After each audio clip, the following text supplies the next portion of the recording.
మరొక breaking news చూస్తున్నాం. గోదావరి నదిలో పర్యాటక బోట్ల నిర్వహణపై భద్రతాపరమైన ఆందోళనలు వ్యక్తమవుతున్న నేపథ్యంలో ముందు జాగ్రత్తగా పాపికొండలకు వెళ్లే పర్యాటక బోట్ల రాకపోకలను తాత్కాలికంగా నిలిపివేస్తున్నట్లు రంపచోడవరం ఆర్డీఓ స్వాతి ఓ ప్రకటనలో తెలిపారు.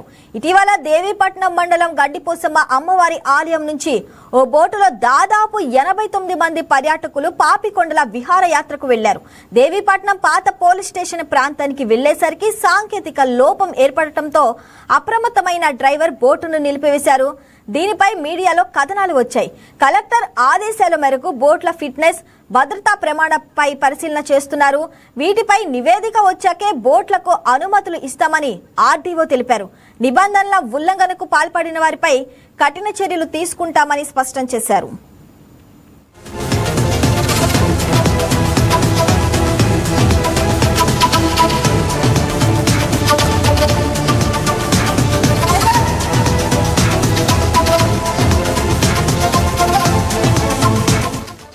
రైట్, ఇక దీనికి సంబంధించి మరింత సమాచారం కాకినాడ నుంచి మా కరెస్పాండెంట్ వర్మ అందిస్తారు లైవ్ లో. వర్మ, చెప్పండి, పాపికొండల పర్యాటక బోర్డుల రాకపోకలనైతే తాత్కాలికంగా నిలిపివేస్తున్నట్లు తెలుస్తుంది, ఎందుకు?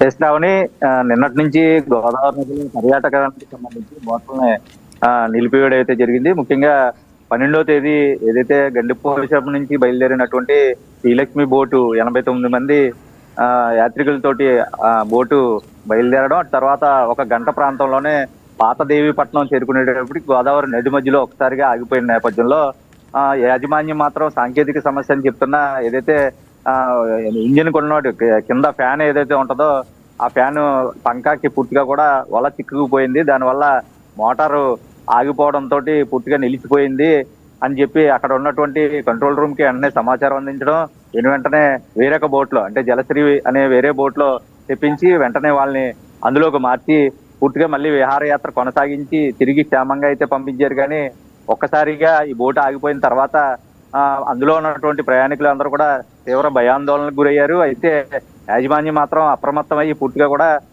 మరొక బోటుని తీసుకొచ్చి ఆ బోట్లో వీళ్ళందరినీ ఎక్కించి విహారయాత్ర అయితే ముగించారు. ఈ తతంగం అంతా జరిగిన తర్వాత రంపచోడవరం ఆర్డీఓ పూర్తిగా కూడా ఈ సమాచారం తెలుసుకుని అధికారులపై ఆగ్రహం వ్యక్తం చేశారు. ఏదైతే రంపచోడవరం ఆర్డీఓ ఉన్నటువంటి స్వాతి వెంటనే సంఘటనా స్థలానికి చేరుకున్నారు. పాత దేవీపట్నం పోలీస్ స్టేషన్ లో ఆగిపోయినటువంటి శ్రీలక్ష్మి బోట్ ఏదైతే ఉందో దాన్ని పరిశీలన చేశారు. పూర్తిగా భద్రతా ప్రమాణాలకు సంబంధించి అదైతే యాజమాన్యాలు ఈ బోట్ల పర్యాటక బోట్ల నిర్వహణ తీరుపై ఆమెను పూర్తిగా కూడా ఎక్కడా సంతృప్తికరంగా కనిపించట్లేదంటూ ఆ యాజమాన్యాలపై ఆగ్రహం వ్యక్తం చేసి పూర్తిగా కూడా పర్యాటక బోట్లని ప్రస్తుతం కొన్ని రోజులు అయితే నిలిపివేసినట్లుగా అధికారికంగా ప్రకటన కూడా జారీ చేశారు. ఏదైతే దేవీపట్నానికి సంబంధించి ఎంఆర్ఓ కె సత్యనారాయణ ఆధ్వర్యంలో ప్రస్తుతం నిన్నటి నుంచి కూడా బోట్లు పర్యాటకంగా ఎక్కడా తిరగకూడదు, ఎటువంటి అనుమతి తీసుకుని పూర్తిగా కూడా, ఎందుకంటే ఇప్పటికే ఆ రెవెన్యూ అలాగే పోలీసు, అగ్నిమాపక సిబ్బంది, మత్స్యశాఖ, డిజాస్టర్ మేనేజ్మెంట్, ఇరిగేషన్ శాఖలు ఈ శాఖలో సంయుక్తంగా పూర్తిగా కూడా పరిశీలన చేసి బోట్లకు సంబంధించినటువంటి సామర్థ్యం అవ్వచ్చు, ఫిట్నెస్ అవ్వచ్చు, అలాగే లైఫ్ జాకెట్లు అవ్వచ్చు, లేదంటే యాత్రికులు ఉన్నప్పుడు ఏదైతే పర్యాటకంగా వచ్చినటువంటి యాత్రికులు ఎవరైతే ఉంటారో ఆ బోట్లో వెళ్ళేటప్పుడు వాళ్ళని ఏదైనా ప్రమాదం జరిగితే రక్షణ చర్యలు ఎటువంటివి చేపట్టారు తదితర అంశాలన్నీ కూడా క్షుణ్ణంగా పరిశీలించిన తర్వాత పూర్తిగా యాజమాన్యాలు కూడా పూర్తిగా వీటన్నిటిని నిర్వహణ తర్వాత, ఎందుకంటే ఇప్పటికే చాలా బోట్లు గండిపోశమ్మ గుడి దగ్గర నుంచే ఈ పాపికొండల విహారయాత్ర అన్నది ప్రారంభమవుతుంది. సుమారుగా ఉదయం 10 గంటల ప్రాంతంలో ఈ బోటు బయలుదేరితే దేవీపట్నం మీదుగా పాపికొండల విహారయాత్రకి వెళ్ళి మళ్ళీ సాయంత్రం 5 గంటలకు తిరిగి వచ్చే విధంగా ఈ షెడ్యూల్ కొనసాగుతుంది. అయితే చాలా ప్రాంతాల నుంచి వేసవి సెలవులు కూడా కావడం, పర్యాటకులు నిరంతరం వస్తూ ఉంటారు. ఈ గోదావరి నదిలో కొండల నడుమ ఈ ప్రయాణం కొనసాగుతుంది కాబట్టి ఎంతో ఆహ్లాదంగా ఉంటది. కాబట్టి పర్యాటకులకు అందరికీ రాజమండ్రి కేంద్రంగా ఈ బోటు షికారు అన్నది గతం నుంచి నడుస్తుంది. అయితే గతంలో 2 సంవత్సరాల పాటు కూడా కచ్చులూరు బోటు ప్రమాదం తర్వాత, ఎందుకంటే 10ల సంఖ్యలో మృత్యువాత పడ్డారు. ఆ ఘటన తర్వాత 2 సంవత్సరాలు పూర్తిగా గోదావరి నదిలో పర్యాటకంగా బోట్లు ఎటువంటి బోట్లు నడపలేదు. అయితే కూటమి ప్రభుత్వం వచ్చిన తర్వాత కందులు దుర్గేష్ పర్యాటక శాఖ మంత్రి అయిన తర్వాత కొత్తగా ఏదైతే భద్రతా ప్రమాణాలు పాటిస్తూ కూడా కొన్ని రోజుల నుంచి బోట్ల నిర్వహణ అన్నది కొనసాగుతుంది. ముఖ్యంగా ఈ బోట్ల నిర్వహణ తీరు సక్రమంగా లేకపోతే వందలాది ప్రాణాలు నీటిలో కలిసిపోతాయి. కాబట్టి ఇప్పుడు నిన్న జరిగిన అటువంటి ఘటన ఆధారంగా ప్రస్తుతం చూస్తే వీటన్నిటిని బేరీజు వేసుకుని పూర్తిగా కూడా పర్యాటక బోట్లని కొన్ని రోజుల పాటు నిలిపివేయడం అయితే జరిగింది. పూర్తిగా దీనికి సంబంధించి ఆర్డీఓ కె స్వాతి ఆదేశాలు, అలాగే కలెక్టర్ దినేష్ కుమార్ ఆదేశాల ప్రకారం ప్రస్తుతం ఏదైతే శాఖలు ఏవైతే ఉన్నాయో పోలీసు, రెవెన్యూ, పర్యాటక, మత్స్యశాఖ, విపత్తు నిర్వహణకు సంబంధించి అలాగే ఇరిగేషన్ శాఖలు కూడా పూర్తిగా ఈ బోట్ల సామర్థ్యాన్ని పూర్తిగా పరిశీలించడం, భద్రతా ప్రమాణాలు, అలాగే కెపాసిటీ ఏదంటే, ఎందుకంటే ఒక బోట్ లో కనీసం 50 మంది ఎక్కాల్సి ఉంటే 100 మందిని ఎక్కించుకోవడం, పూర్తిగా లైఫ్ జాకెట్లు కూడా లేకుండా తీసుకెళ్లడం, బోట్ లో ఎక్కడైనా ఎటువంటి అగ్ని ప్రమాదం జరిగితే నివారించడానికి ఫైర్ సేఫ్టీ లేకపోవడం, లేదంటే పాత ఇంజిన్లు వాడి పూర్తిగా కూడా ఉండడం. ముఖ్యంగా ఈ బోట్లు నడిపే వాళ్ళని స్థరంగా అని పిలుస్తారు. ఆ డ్రైవర్ అతను కూడా ఎక్స్పీరియన్స్డే కాదా, కొత్త డ్రైవర్లను తీసుకొచ్చి, ఎందుకంటే పర్యాటక బోట్లు నడిపే తీరు వేరు, మామూలు నదిలో బోట్లు షికారు చేయడం, ఆ బోట్లకి ఈ బోట్లకి చాలా వ్యత్యాసం ఉన్న నేపథ్యంలో ఈ సరంగు కూడా, ఎందుకంటే బాగా 30 సంవత్సరాలు పైబడి ఎక్స్పీరియన్స్ ఉన్న వాళ్ళే ఆ కొండల నడుమ గోదావరి నది పాయలో అయితే డ్రైవింగ్ చేయగలరు. కాబట్టి వాళ్ళకి కూడా మినిమం ఫిట్నెస్ ఉండాలి, వాళ్ళు ఆరోగ్యంగా కూడా ఉండాలి. ఒకవేళ ఏదైనా విపత్తు జరిగితే తన ప్రాణాలు రక్షించుకోవడమే కాదు, బోట్లో ఉన్న వాళ్ళ ప్రాణాలని ఈత కూడా వచ్చి వాళ్ళని ఒడ్డుకు చేర్చే పరిస్థితులు కూడా ఉన్న నేపథ్యంలో ఇవన్నీ పరిశీలన చేసి పూర్తిగా కూడా ఒకవేళ బోట్లలో ప్రయాణికులు చేస్తే లైఫ్ జాకెట్లు, ముఖ్యంగా తమ ప్రాణాలు తాము రక్షించుకోవడానికి వ్యక్తిగతంగా లైఫ్ జాకెట్లు కూడా ఎప్పుడూ పరిశీలన చేస్తూ ఉండాలి.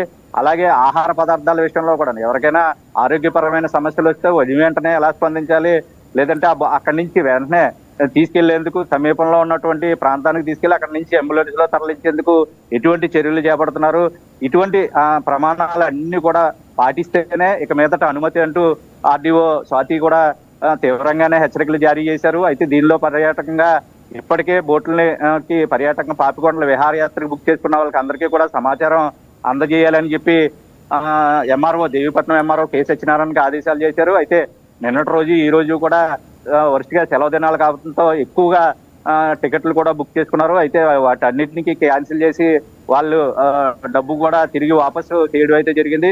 అయితే ఎటువంటి భద్రతా ప్రమాణాలు పాటిస్తే ఫిట్నెస్ గా ఉన్న బోట్లని పంపించగలరో అటువంటి వాటినే ఈ పర్యాటకంగా ఉపయోగించాలని, అవన్నీ పూర్తయిన తర్వాతే తిరిగి మళ్ళీ ఈ పాపికొండల పర్యటన అన్నది ప్రారంభమవుతుంది. అప్పటి వరకు ఎవరైతే ఇప్పటి వరకు బుక్ చేసుకున్న వాళ్ళందరూ గమనించాలని కూడా ప్రకటన అయితే జారీ చేసిన నేపథ్యం ఉంది. ఎందుకంటే ప్రాణాలు పణంగా పెట్టి విహారయాత్ర కోసం వెళ్తే అశువులు బాసిన సందర్భాలు చాలా సార్లు జరిగే ఘటనలో, అందులోని గోదావరి నదిలో కచ్చులూరు బోటు ఘటనలో ముఖ్యంగా 80 మంది పైబడి కనీసం కొంతమంది బాడీలు కూడా ఇప్పటికీ దొరకలేని పరిస్థితుల్లో దాన్ని తీయడానికే సుమారు 2 నెలలు పట్టింది. ఆ బోటు మునిగిపోయిన తర్వాత ఇటువంటి సంఘటనలన్నీ దృష్టిలో పెట్టుకుని, అది పైగా నిన్న కాక మొన్నే ఈ బోటు ఒక్కసారిగా నది మధ్యలో ఆగిపోయిన తర్వాత ఆహాకారాలు చేసుకుంటూ ప్రయాణికులందరూ కూడా చాలా ఇబ్బంది పడిన పరిస్థితుల్లో అదృష్టవశాత్తు అక్కడ ఏ ప్రమాదం జరగలేదు. కాబట్టి పూర్తిగా వాళ్ళందరినీ వేరే బోట్లోకి మార్చి పంపించడం అయితే జరిగింది. అదే ప్రమాదం జరిగి ఉంటే గనక నది మధ్యలో మొత్తం అందరూ సజీవ సమాధి అయిపోయే పరిస్థితులే ఉండేవి.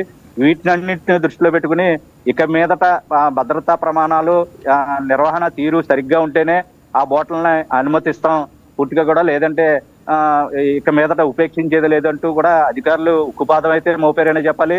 ముఖ్యంగా ఏదైతే ఈ బోట్ల నిర్వహణ తీరుకి సంబంధించి కూడా పూర్తిగా వాళ్ళందరూ యూనిటీగా ఉండి ఒక్క మాట మీద ఉండి బోట్ల నిర్వహణ. Right Varma, thanks for the updates.